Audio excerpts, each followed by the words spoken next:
pembelajaran online ya, masih tentang bagaimana cara menghitung skor KPI ya.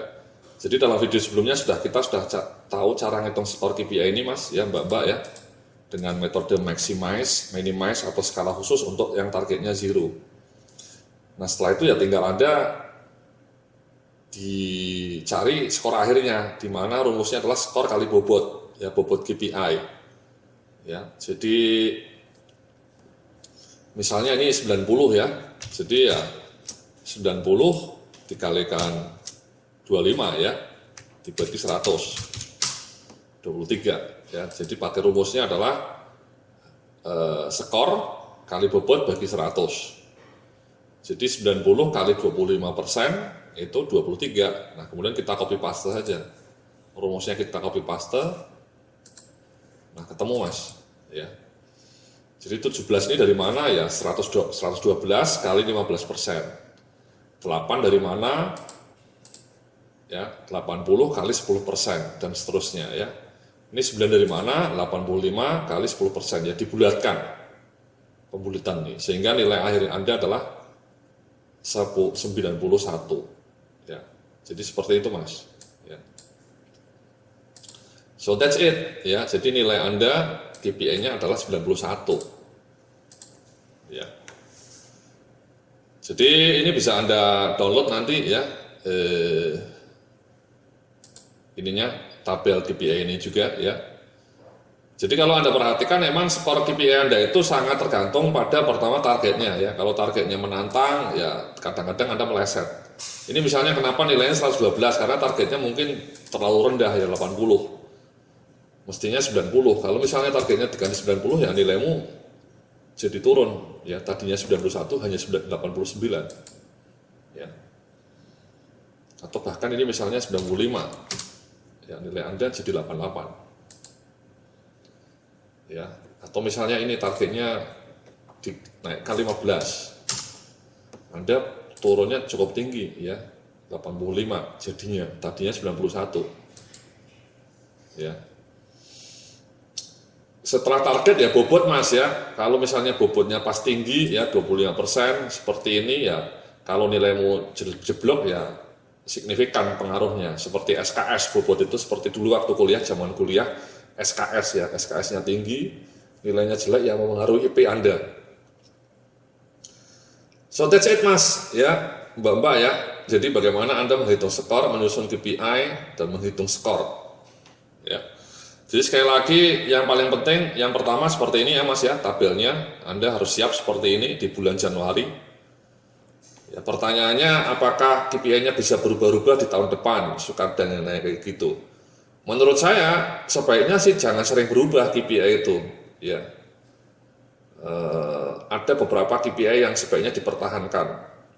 Misalnya KPI skor kinerja karyawan baru, ketepatan waktu rekrutmen, kemudian jumlah jam pelatihan, monitoring program, rasio cost, ini sebaiknya tahun depannya lagi tetap dipertahankan ya. Tapi ya, kalau yang KPI nomor 3 itu ya misalnya ya, jumlah karyawan yang lolos tes assessment, mungkin tahun depan tidak ada assessment ya, Anda bisa ganti. Atau nomor 1 misalnya semua sudah aware mengenai KPI ya, kita ganti ya. Kita ganti lebih challenging KPI-nya, misalnya katakanlah persentase jumlah karyawan yang sudah mengisi realisasi KPI dengan tertib, atau dengan tertib dalam kurung tiap bulan terisi. Ini kan kenapa KPI-nya seperti ini, karena kan asumsinya Anda baru mengawali sistem KPI. Jadi jangan mikir isi dulu deh, yang penting semua karyawan sudah bikin. Nah ternyata pencapaiannya bagus, sudah 100%, ya tahun depan digantilah KPI yang lebih menantang. Misalnya tadi persentase jumlah karyawan yang telah mengisi realisasi KPI setiap bulan dengan tertib ya. Jadi seperti itu Mas ya. Tidak banyak, ada beberapa KPI yang bisa diubah sesuai dengan perkembangan zaman atau dinamika tantangan departemen Anda. Tapi ada sebagian besar yang menurut saya tetap relevan, seperti skor kinerja karyawan, rata-rata jam pelatihan karyawan, jumlah program pelatihan yang dimonitoring, rasio biaya terhadap total cost, itu menurut saya tetap relevan sampai kapanpun. Ya. Nah, yang dirubah nanti targetnya Mas, ya Mbak-mbak ya, mungkin ini tahun depan dirubah jadi 90, tahun depannya lagi mungkin 95, ini misalnya tahun depan jadi 45 jam, ini mungkin tahun depan jadi 15 program. Jadi targetnya yang selalu dinamis Mas, targetnya berubah sesuai dengan kemampuan Anda. Ya, jadi progres, ada peningkatan target, tidak stagnan. Oke. Nah, yang tidak kalah pentingnya setelah Anda isi ini Mas ya, Mbak sekali lagi di bulan November Desember diketok palunya, Januari minggu pertama running. Ya ini Mas tadi, ya tolong diisi ini. Ini kunci nih yang banyak menggagalkan proses KPI ya ini Mas. Kolom-kolom di sininya kosong. Ya. Kalau bisa Anda terisi seperti ini Mas. Ya. Terisi dengan rapi. Ya, ada buktinya, datanya. Nah, siapa yang memantau ini ya? Mungkin HRD-nya randomly secara acak memantau ya. Remind kepada masing-masing departemen. Dan yang lebih bagus ya masing-masing manajernya, masing-masing atasannya melakukan monthly meeting bulanan, wajib menggunakan KPI. Jadi CEO Anda, presiden direktur Anda bilang sama semua GM, semua manajer, mulai tahun depan, mulai bulan depan, setiap kali rapat bulanan harus menggunakan KPI. Bahkan direkturnya ketika rapat dengan direksinya, rapat dengan manajer harus bawa KPI-nya. Dan lebih indah lagi, lebih maknyus kalau tabel KPI-nya tidak dalam bentuk Excel seperti ini Mas ya. Anda pakai software, pakai dashboard, itu lebih maknyus. Jadi direksinya itu memantau kinerja KPI anak buahnya itu tidak lagi pakai Excel, ya, itu ribet. Makanya ya dashboard itu, bahkan di perusahaan-perusahaan luar negeri itu lebih spektakuler. Mereka memantau dashboard KPI-nya ini dengan smartphone Android Mas, pakai aplikasi Android.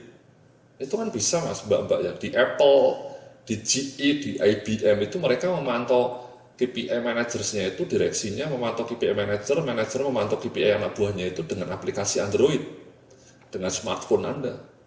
Jadi smartphone isinya bukan hanya Facebook sama Twitter sama Instagram, tapi isinya Android Mas. Dan isinya ini tabel-tabel ini kan itu luar biasa.